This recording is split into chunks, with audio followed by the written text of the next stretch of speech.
Olá, boa tarde. Estamos às... É bom dia ainda. Estamos às 11 horas e 28 minutos, portanto 11h30, praticamente, do dia 17 de janeiro de 2023. Já gravamos um vídeo hoje de manhã, mas o material selecionado ainda está aqui à mão.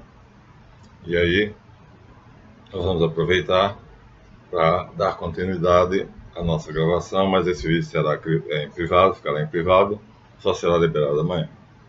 Então, vamos voltar um pouquinho no tempo, até o século XIII. De novo, voltamos ao livro de Eliphas Levi, mostrando que, apesar os cristãos no século XVIII negarem a existência de Jesus, os judeus nunca negaram. E, para provar isso, Eliphas Levi mostra um livro que foi muito famoso entre os iluministas. Nós falamos, Sefer Toledot Yeshua, que conta uma história escandalosa para nós cristãos, mas que, de qualquer maneira, como Eliphas Levi conclui aqui, oferece, vamos dizer assim, o testemunho dos talmudistas de que Jesus existiu realmente, de que nasceu em Belém, de que sua mãe era irrepreensível, e o nascimento extraordinário de Jesus só se explica ou por um milagre ou por uma agressão. E Jesus foi perseguido pela sinagoga exatamente porque foi o maior obstáculo, e será aos planos de Deus. Então, nós não podíamos, diz ele, termina aqui, realmente não podemos exigir mais dos doutores hebreus adversários de Jesus Cristo. Enquanto isso, os cristãos do século XVIII negavam, mas não todos. Já vimos que Jean-Jacques Rousseau, Voltaire e Renan não negavam, né? Então, Renan sendo ateu, Ernest Renan ficou famoso com a sua Vida de Jesus, onde ele afirma que Jesus existiu, mas que era uma figura sem importância, e que nós, cristãos, terminamos adorando ele nos nossos altares, mas diz que existiu. E surgiu iluministas, portanto, uma seita. O iluminismo foi uma seita, não foi um movimento político para poder preparar a Revolução Francesa. Resultado, vamos reler alguma coisa aqui para a memória de vocês refrescar. As acessões do Talmud que estão no Sefer Toledot Yeshua são repetidas no Nizacon Vetus, o antigo livro da Vitória, na controvérsia do Rabino Jequiel e em outras compilações rabínicas. Ou seja, todas afirmam Jesus existiu historicamente. O Sefer Toledot, a que os judeus atribuem grande antiguidade, 400 anos posterior à vida, morte e ressurreição de Jesus Cristo, era ocultado dos cristãos com muita precaução, e assim ficou sem ser encontrado por causa do medo que tinha de despertar o antissemitismo. Tinha razão. Na verdade, havia comunidades que o nome judeu era suficiente para despertar um ódio, vamos dizer assim, absurdo, já que um cristão não pode simplesmente odiar um judeu só porque ele é judeu. O que não se sabia, e que o rabino Israel Davidson Weiss disse, é que havia os judeus Askenaz e os judeus Sefard. Isso o nosso Gustavo Barroso não sabia. Então, quando ele escreve seu livro Brasil, Colônia de Banqueiros, ou História Oculta do Brasil, o Holocausto Judeu ou Alemão, ele está jogando tudo no mesmo saco. Não é verdade. Então, infelizmente, durante muito tempo nós não sabemos esse segredo, até que um rabino sincero disse que Israel não era tão democrático como se dizia, porque os Ashkenaz, que é quem invadiram a Palestina, consideravam o Sefarade inferior. Essa opinião é partilhada por Jacques Bernstein, que escreveu um livro, A Sua História em Israel, onde ele não pôde casar, ele era Ashkenaz, então ele tinha tudo para ficar calado e usufruir dos bens e das benesses da sua raça. Os Askenazes, na verdade, são cázaros, não são judeus de sangue, mas ele se apaixonou por uma sefaradita e perdeu todos os privilégios. Ele escreveu isso dizendo que Israel era sionista, racista e, portanto, não era democrática. Era preconceituosa. Foi assassinado pela Mossad, polícia israelense. Aqui, então, esse medo tinha justificativas. Mas foi citado pela primeira vez por um cristão chamado Raymond de Martin, da Ordem dos Irmãos Pregadores. Deve ser franciscano. Nos fins do século XIII. Então estamos no 1300. Darei continuidade a isso quando falarmos do 400, que é a primeira revolução causada pela Carral. A revolução artística, que vai o 400 e o 500, a Renascença. Depois nós temos a revolução religiosa, que vem logo depois da Renascença, feita por Lutero. Depois nós temos a Revolução Francesa. Então, na sequência, os cristãos tinham todas as razões para terem precauções contra os judeus. Mas o que não se sabia é que há judeus sefaradi, que são religiosos, e que pretendem construir o Templo de Jerusalém. Isso é verdadeiro, mas não constroem porque o espaço fica entre duas mesquitas. E aí, para eles é esquisito construir um templo judaico entre duas mesquitas árabes. Devia dar um, que minha avó chamava um cu de boi, um saco de gatos. O judeu entrar no templo de Javé para prestar culto, enquanto ao mesmo tempo subia num monte de templo junto com ele dois palestinos, e cada um entrava na mesquita de Omar ou na mesquita da Rocha. Então, eles não consideram isso possível porque acham que o monte foi profanado. De qualquer maneira, esse medo do antissemitismo tinha sentido nessa época. Mas, no 400, já não faz mais sentido. Acaba-se esse preconceito, pouco a pouco, e em 1500, a Renascença ela é produzida por sábios judeus. Em 1492, portanto, pertinho de 1500, os sábios judeus deixaram Constantinopla, é só olhar o livro de história, e foram para a Itália, com a intenção clara de misturar a religião greco-latina, ou seja, o paganismo grego e romano, com a religião cristã. Esse foi o grande trabalho deles. E deu certo, porque Michelangelo Buonarroti se deixou empolgar claramente, Leonardo da Vinci, só não Rafael. Mas, então, essa onda de antissemitismo aqui tinha toda a razão de ser. Vai cessar no 400, aqui nós estamos no 1300. Mas vejam como o documento é importante, nós não entendemos porque aqueles que fazem pesquisas sobre a existência histórica de Jesus não citam ele. Não se possuía o texto hebraico, embora Lutero, no tomo 8º de sua obra Edição de Iena, tenha deixado fragmentos, ou seja, ele era antissemita. E ele era antissemita exatamente por causa desse livro. Então, ele lia esse livro, lia e relia, Lutero, e isso exorbitava o ódio dele pelos judeus. Não sei se vocês sabiam que Lutero era antissemita, o que é impossível, né? Um cristão ser antissemita. Vejam aqui como o livro tem criteriosamente analisado por Levi. Então, o primeiro foi Raymond de Martin, franciscano. Depois, Lutero. Depois, chegamos ao texto hebraico, finalmente encontrado por Münster e Buxtorf, publicado em 1681. Já não havia mais perigo. Depois de 1500, então a onda de antissemitismo vai cessando. Então, 1671. Aqui ele dá o publicista Christoph Wagerselius, na cidade de Nuremberg, depois em Frankfurt, numa coletânea intitulada Tela Ignea Satana, As Flechas Ardentes de Satã. Então, aqui nós temos então uma prova de que o rabino anônimo que escreveu isso aqui era profundo conhecedor da Cabala, porque ele expõe os milagres de Jesus à luz da Cabala.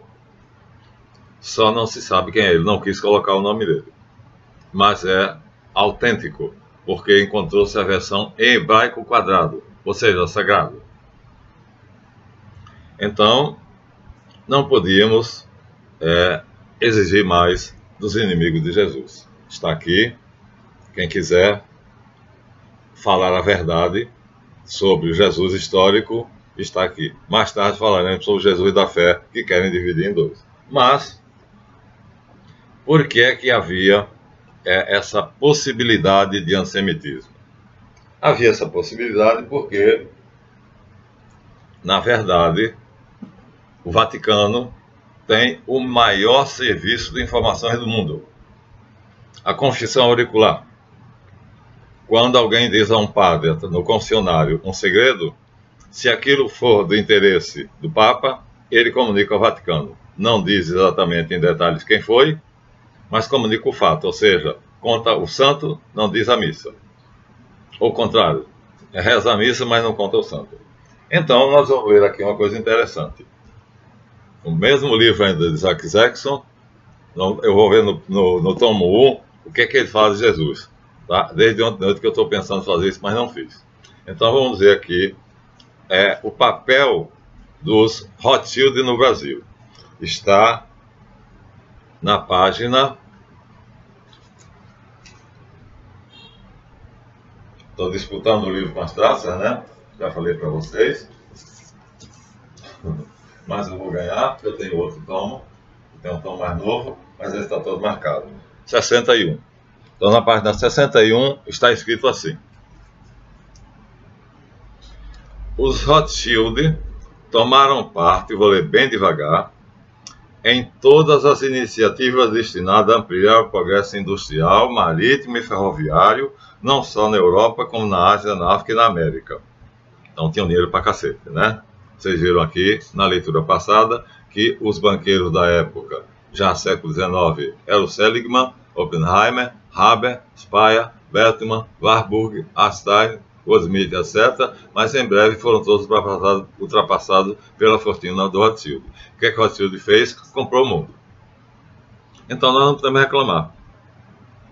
Quando ele aumenta o preço da gasolina na Petrobras, quando ele faz com que a nossa luz suba de preço com a bandeira vermelha, porque é dele. Olha só. Na América, inclusive, especificamente no Brasil. Agora abram bem os ouvidos, viu? Contribuíram com o vultuoso empréstimo para o imperador pagar a Portugal a quantia estipulada como indenização pela declaração de independência do Brasil. Gente, me desculpe, mas a vontade é dar uma gargalhada sonora. Então, aquele quadro de Pedro Américo que eu vi no Museu Nacional, que toma uma parede inteira, imenso, Dom Pedro em cima de um cavalo branco, com os dragões da independência, né, um homem simples com um carro de boi, as margens de Ipiranga, aquilo ali é tudo farsa, ou seja, a história é uma farsa. E justamente o objetivo desse canal é desnudar essa farsa. Então, vou repetir. Pagou a quantia estipulada pela corte portuguesa como indenização pela declaração de independência do Brasil. Então, nós somos independentes.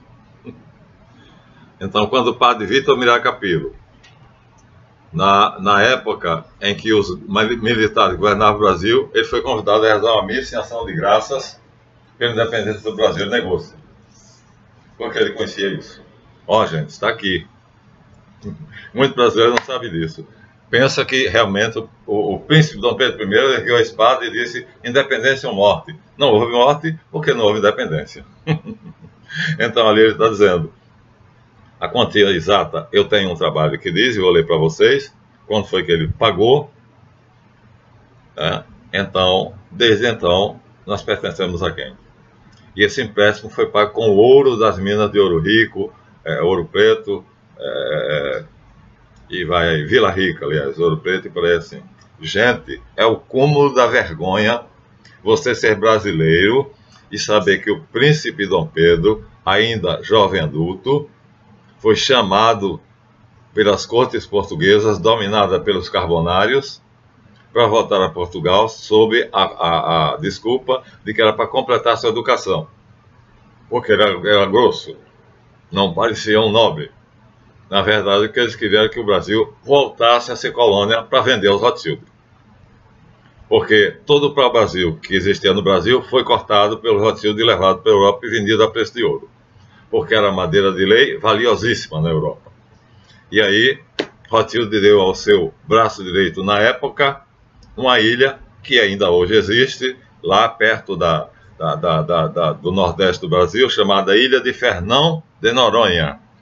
Fernão de Noronha era exatamente o intermediador dele, porque ele sempre se esconde, que negociava com Dom Manuel para extrair as riquezas do Brasil. E Dom Manuel, não querendo ter trabalho, achava muito mais cômodo ter uma quantia anual garantida por Fernão de Noronha, isto é, pelo Rothschild, do que ter o trabalho de mandar explorar as riquezas do Brasil, que, aliás, aparentemente, quando se olhava assim, não era nenhuma. Só que Rothschild sabia que ali tinha muita coisa. Agora, vocês imaginem.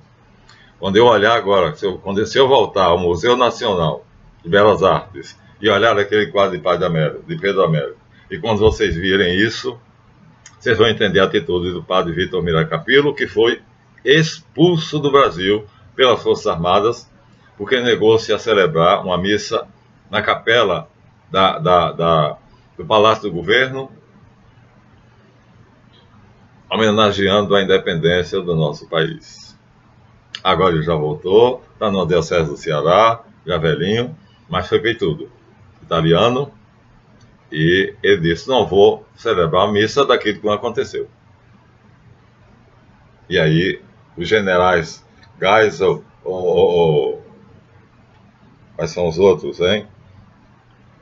Costa e Silva e tudo mais, então extraditaram ele, mandaram ele para fora do Brasil. Então é assim que se trata quem fala a verdade. E o brasileiro fica ignorante. Então agora parem de se orgulhar com a independência do Brasil, pelo amor de Deus. E parem de reclamar quando há um aumento de luz, quando há um aumento de água, quando há um aumento de gasolina, porque tudo isso foi vendido aos laranjas dos Rothschild. O governo é obrigado a ter de cada estatal 51%. E os outros 49% são do Rothschild e dos laranjas dele. E nós, brasileiros, a maioria dos brasileiros não sabe disso. Logo, ele é dono do nosso país. E ele se orgulha disso. Há uma frase célebre dele, verdadeira, dita pelo irmão dele, Felipe de Rothschild, que é quem gerencia a fortuna da família do Brasil, que diz: o Brasil é muito amado por nossa família.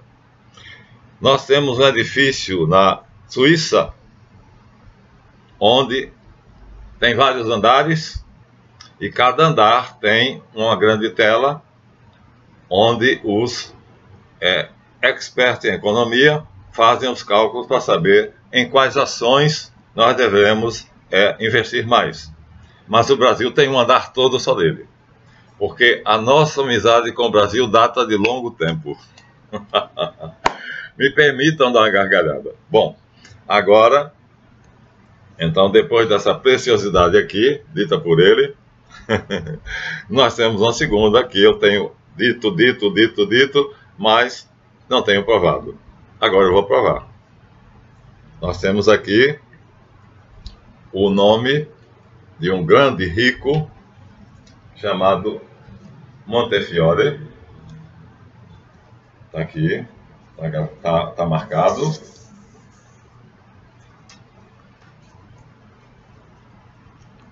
Aqui está, ó, Montefiore. Vou ler só o começo e o fim da vida dele. A figura que mais se destacou entre os filantropos, essa palavra, né? Filantropia devia ser chamada pilantropia, tá bom? Judeus Então, os judeus não são filantropos, são pilantropos. Do século XIX foi indiscutivelmente Moses Montefiore. O destino concedeu-lhe uma grande fortuna. Então, ele chegou quase a ser igual ao Rothschild. Depois foi ultrapassado. Teve longa vida, viveu mais de 100 anos, e soube aplicar sua fortuna em benefício dos necessitados e oprimidos do mundo, não só judeus, como também cristãos. Eu desconfio que os cristãos que faziam alquimia, que eu pergunto ao meu irmão que disse que os alquimistas eram verdadeiros, onde é que está alguém que transforma chumbo em ouro? Me mostra hoje. Só existia na Idade Média? Só existia quando a Carral era oculta? Gente, não há outra alquimia que não seja espiritual. Bom, era profundamente religioso, quer dizer, fiel ao Carral, à grande assembleia, e sempre fiel à antiga corrente ortodoxa. Bem, por fora, é como melancia. Em 1826, resolveu aposentar-se de seu negócio e dedicar o resto da sua vida a tratar do melhoramento da vida dos judeus, aqueles já excluídos cristãos, tanto na Inglaterra, onde não possuíam direitos, como nos países onde eram oprimidos. Agora, nós vamos ao final, porque o resto não nos interessa.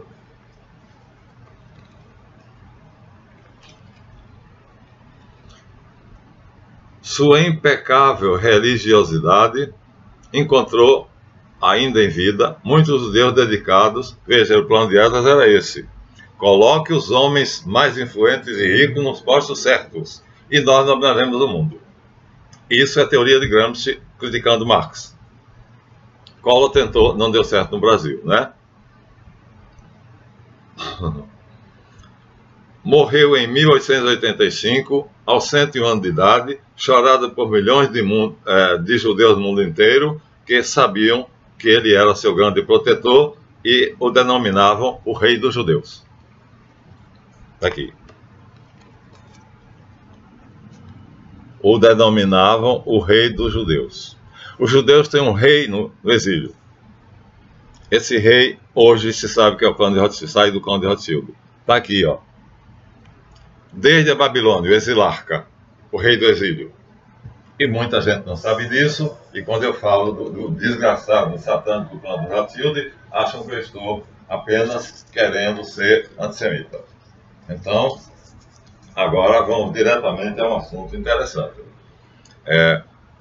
Perderam a vergonha, e os brasileiros também, é que nós temos 3 grandes escritores, Michael Begent, Richard Lee e Henry Lincoln, que foram pagos pelo Rothschild para editar esse livro da Nova Fronteira, que o meu querido professor, oh meu Deus do céu, como eu te amo, meu irmão, Jonathan Matias, desqualificou, dizendo que o que aqui existe de histórico é muitíssimo pouco, é insignificante. E bastava que você visse na ficha catalográfica, que ninguém vai se preocupar em olhar, ó, que é pequenininha, e aqui está escrito no final, ficção inglesa. Mas o livro tem detalhes históricos que quem não conhecer bem a história, como Jonathan Matias conhece, vai achar que é verdadeiro. Então perderam a vergonha, judeus e cristãos. Resultado. Agora vamos especificamente ao tema desse vídeo, não vamos finalizar sem isso. Então gostaria, professor Ricardo Marcílio, lembrei o seu nome agora. Gostaria, professor Belei, gostaria, doutora Maria Pereira, que vocês dissessem que existia um homem que foi conselheiro presidencial, já falei aqui, de 6 presidentes, e que foi jogado, era vitalício, mas foi jogado para fora porque escreveu um livro chamado The Grand Chessboard, que eu já li para vocês, mas vou apenas selecionar alguma coisa. O nome dele é muito esquisito, porque ele é polonês, Zbigniew Brzezinski, e ele diz o seguinte: nós somos a maior e verdadeira potência do mundo, e para continuarmos sendo, temos que dominar a Eurásia e tudo que está a leste da Alemanha e impedir que qualquer outro faça antes de nós. Gente, agora você imagina Isso foi publicado 20 anos atrás. Pensem bem, ouçam. Ele é conselheiro presidencial de Carter a Obama. Portanto, o presidente não pensa, executa o que ele diz. Mas ele comete a besteira de escrever esse livro. Ele é perito em geoestratégia. Se quisermos continuar sendo a maior potência do mundo, temos que dominar a Eurásia. Vamos mais adiante. Claro que Putin leu isso.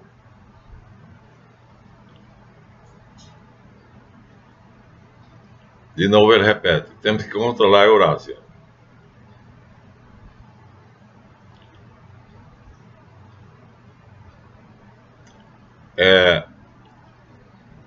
Primeiro temos que identificar os países que poderiam nos desafiar. Logo, a Rússia estava já sendo observada.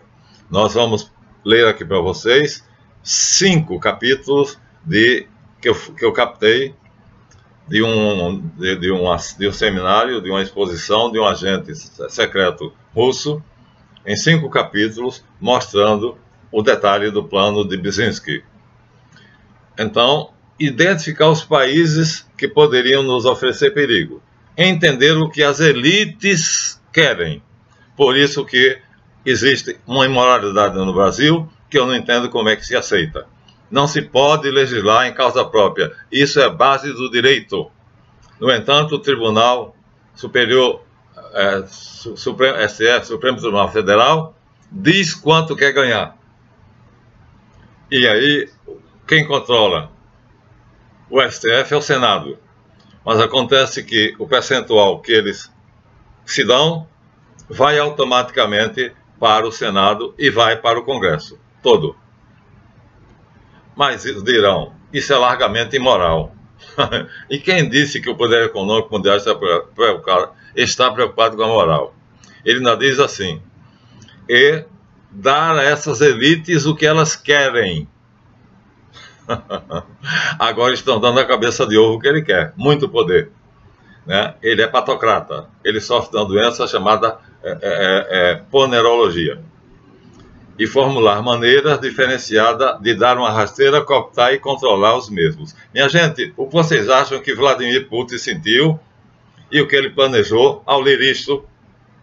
Mas nem Ricardo Marcílio, nem Belei, nem a doutora Pereira mencionam esse documento. Isso é um livro, está publicado, no Brasil foi censurado, lá nos Estados Unidos, em inglês ele tem 460 páginas, aqui ele tem 433. E quando você pensa que ele chegou ao máximo, ele ainda diz assim, usando uma analogia, agiremos como na era brutal dos antigos impérios. Foi assim a Primavera Árabe, não foi? O Iraque e a Líbia. Para manter a dependência dos nossos servos. Que maravilha! Então, se eles acham que a Rússia e a China são servos dele, imagina nós aqui, América do Sul, somos o quintal. Não somos os servos, somos a ralé. Fazendo com que a balança comercial fique tranquila, quer dizer isso, que o dólar fique acima de todas as moedas e frustrar qualquer tentativa dos bárbaros, olha, está se referindo aos russos e aos chineses. Imagina nós, que somos idiotas, de se unirem e assim desbaratar qualquer aliança que possa tirar dos Estados Unidos a região e ameaçar o seu poder mundial. Gente, mais claro do que isso, não poderia ser. Pronto. Aí eu exijo, professor Ricardo Marcílio, que o senhor publique isso. Eu exijo, professor Belei, que o senhor diga isso. Eu exijo, doutora Maria Pereira, que a senhora publique isso. Porque isso está em um livro que está à venda em todas as livrarias do Brasil, chamado The Grand Chessboard. E vocês não mencionam isso? E dizem que o problema entre a Rússia e a Ucrânia é o golpe de Estado feito na Praça Maidan? Ora, Lolota, vai pra merda! 1914? Que 1914? Isso aqui é muito mais importante do que o golpe de Estado feito na Praça Maidan, porque a Praça Maidan vai estar em Azov, poderia ser facilmente destruído pelo Putin se ele quisesse. Eu teria passado com o trator em cima deles? Desculpem, mas teria. O Putin não passou por cima da Chechênia?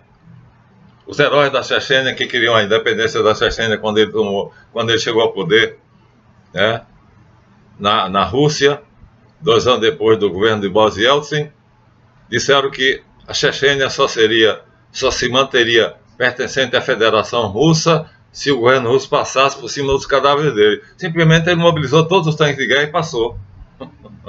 Vocês podem dizer que foi cruel, sim, mas hoje o principal aliado dele é o presidente da Chechênia. Então, minha gente, quem chega ao poder não pode ter coração. Agora eu quero que vocês pensem mais uma vez. Ele chama os russos e os chineses de servos, de bárbaros. E diz que o que eles querem é o poder mundial. Está claro aqui. É guerra declarada. Então, minha gente, depois disso, vocês quererem achar que Ricardo Marcílio, doutora Maria Pereda, professor Belei, que eu respeito muito, vamos procurar justificar quem está certo, né? Porque nos acordos de Minsk estava estabelecido que nem a Rússia ultrapassaria o limite da Ucrânia, nem a Ucrânia teria nenhuma tendência para pertencer à OTAN ou à União Europeia. Nenhum dos dois cumpriu o acordo. Mas, nenhum dos dois cumpriu o acordo, mas havia um outro acordo anterior. E isso Gorbachev, que é acionista, é quem denunciou em um vídeo. Quando a Rússia, ainda com o nome de União Soviética, permitiu aos Estados Unidos destruir o Muro de Berlim, firmaram um pacto de que a OTAN seria dissolvida. Gorbachev diz: os americanos nos traíram. Não foi escrito. Então Gorbachev, sendo sionista, acreditava muito nos sionistas. Que idiota, né? Que idiota. Aquele que tem a foice na careca. Então foi feito um pacto em que a OTAN, que era uma organização defensiva, não tinha mais motivos porque a União Soviética estava quebrada. Não tinha mais maneira nenhuma de oferecer risco à OTAN. E aí Gorbachev disse: acreditamos.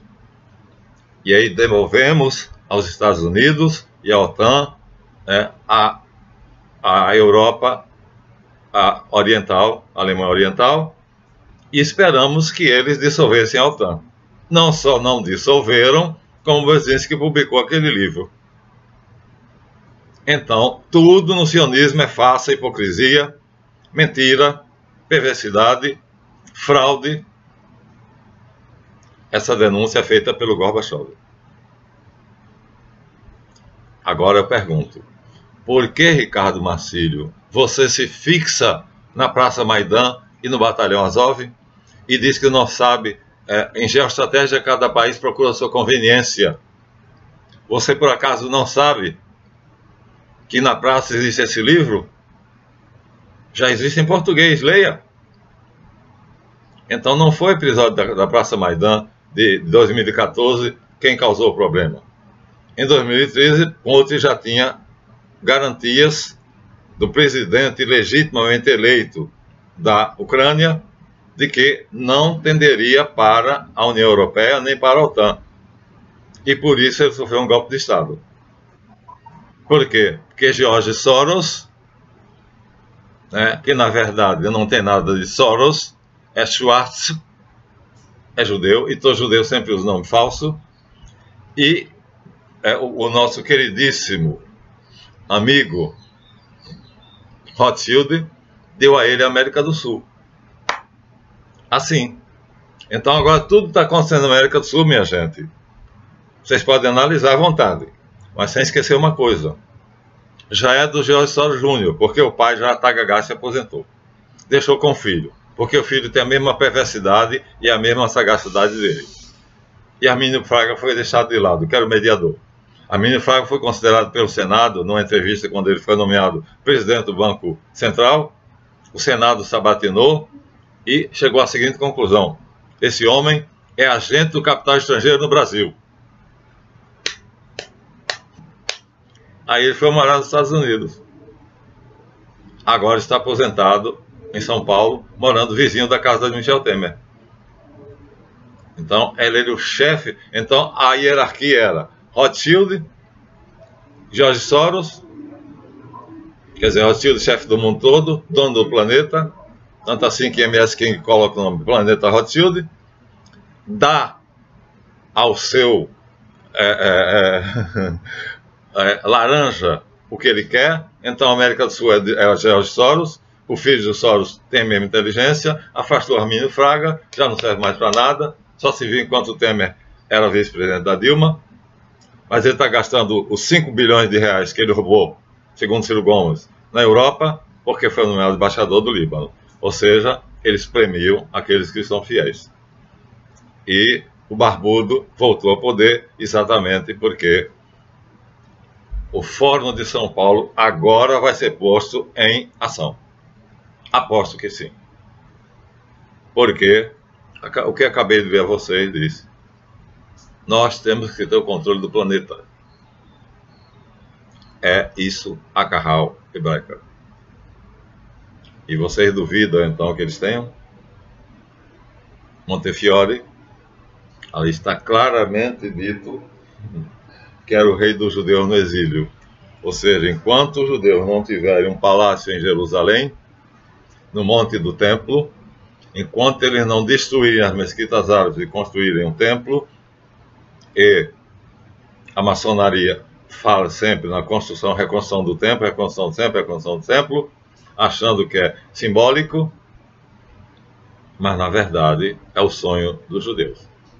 E junto ao templo, o palácio do imperador do mundo, que será evidentemente o Rothschild, que na época tiveram essa coragem, porque os árabes não vão deixar barato. Se eles desmontarem, já ofereceram 3 vezes, desmontar pedra por pedra as mesquitas de Al-Aqsa e a mesquita de Omar, e os árabes se recusam.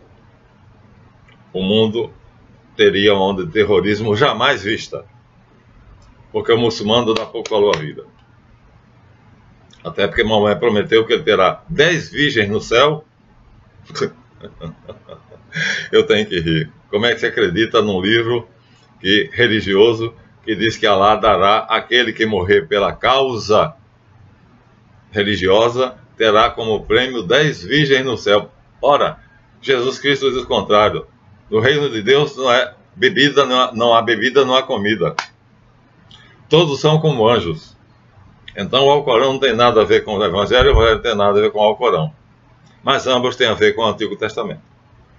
Tá? E eu não vou apresentar aqui um livro para não levantar, notável, de Martinez de Pasquali, que me encanta. Vou fazer a leitura dele no próximo vídeo. A tese de Pasquali será dita para vocês e é extraordinária. Não é à toa que eu uso com orgulho esse anel que foi idealizado por ele. Yeshua. Na verdade, é Yeshua. Então, essa é a verdade. Então, professor Marcílio, você me desculpa, mas você é falso, hipócrita e conveniente. E fez isso para ser eleger deputado. Então, não toca na ferida, no ponto exatamente onde ela dói. Né? Você fala do Euromaidan, você fala do Batalhão Azov, você fala que são neonazistas, mas você esquece que há um livro na praça, que as americanas, sei lá qual é, a Amazon e todos vendem aí à vontade. Por que você não lê? Por que você não fala a verdade? O problema não começa em 2014. E por que você insiste que começa? Porque você insiste que Putin, então, foi, vamos dizer assim, não estava certo ao romper os acordos de Minsk, que tanto dava à Ucrânia a obrigação de não se filiar à OTAN e à União Europeia, como dava à Rússia a obrigação de não ultrapassar a fronteira da Ucrânia. Não é esse o problema, professor. Você é professor de geografia, eu não sou. Mas não precisa ser professor de geografia para interpretar um texto. Eu sou perito em interpretação de texto e análise estrutural da narrativa. Seja verdadeiro, então. Diga a verdade. O problema não é como você está colocando nos seus vídeos. Você multiplica os vídeos e sempre dá esse motivo. Porque tem medo dos sionistas? Eu não tenho. Professor Belei, você que é um excelente observador político, por que não diz isso? Doutora Maria Pereira, que tem uma erudição invejável, por que não diz isso?